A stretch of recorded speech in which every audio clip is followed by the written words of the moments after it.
Okay, good morning.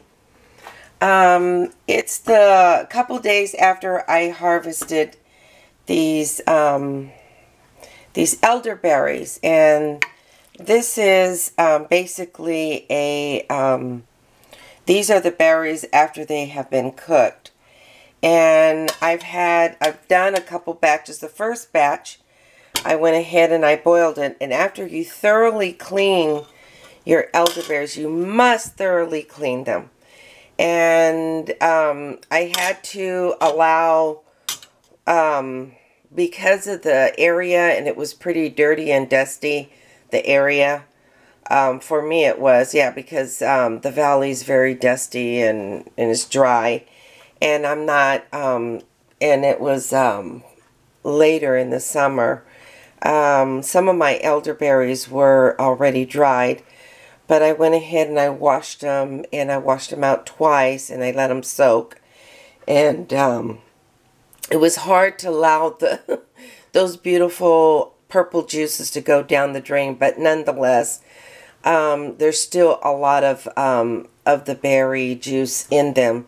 So what I did was I went ahead and I boiled them, and after boiling them, you see, there's something on my lens.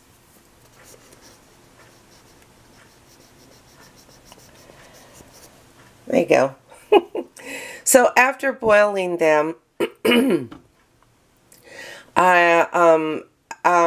was the first batch, and I let it, and I strained it, and I brought it over here. The next day, there was some residue on the top, and you want to discard that. So those are usually like the sulfites and whatnot, and so you'll see that there's a film on this elderberry. So I went ahead and I used some cheesecloth over a very fine mesh strainer, so so that I can get as much as the residue as I can. I'll probably drain it. I'll probably strain it again.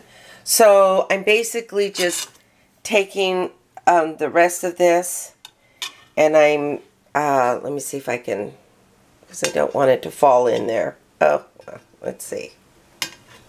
Well, it's not going to work, but because I need two hands. So I basically take this amount and strain it over this. And then out of all those, I had like about 9 pounds after I discarded the stems. I didn't realize that I had picked 9 pounds worth of elderberries, which is quite a bit. So I'm impressed that I picked 9 pounds of elderberries. So that should give me plenty of pints of elderberry, or if you want to put them in 4 ounces, that's really good. So I'm going to go ahead and add more distilled water to this. So a lot of people do this like 3 times just to get those beautiful juices.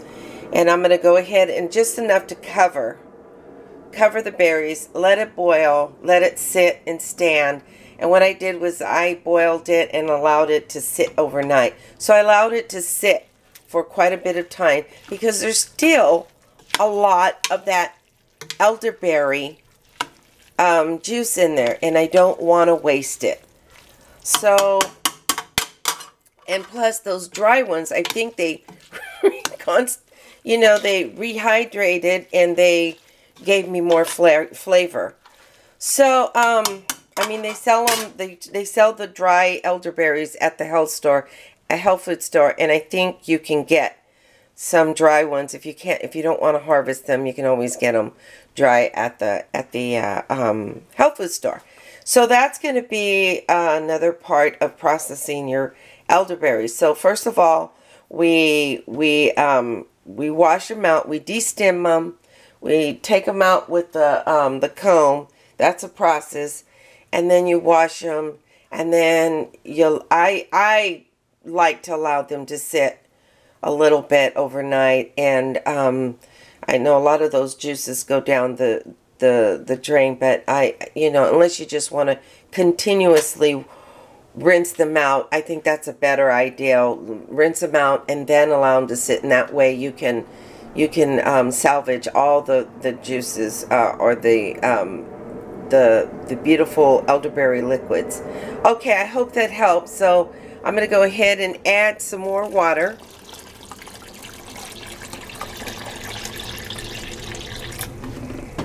Okay, and then I'm going to go ahead and then allow that to simmer a little bit longer. So I'm going to add a little bit more. And this is going to be, and I'm going to allow it to simmer for about, once I bring it to a boil, I'll allow it to simmer for about a good 35 minutes, 35 to 40 minutes, and then allow it to sit and make sure that I want to make sure that I get as much as this elderberry juice that I can. I can make syrup out of it. I can make the first batch. I'm going to go ahead and make the jellies. This batch I can make like a syrup, which would be great on pancakes or even cough syrup. But make sure you use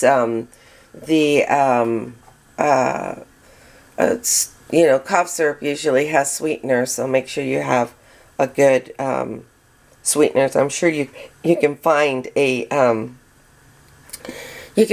really good reputable syrup to make, but making it for pancakes, yum. So, and you can even make wine out of elderberries. But I'm going to go ahead and stick with the jelly jams and maybe some syrup. Alrighty. Who knows, maybe I'll even throw some lavender in there. That'll give it a nice little different flavor. Alright, I hope that helps. Okay, bye-bye. For now.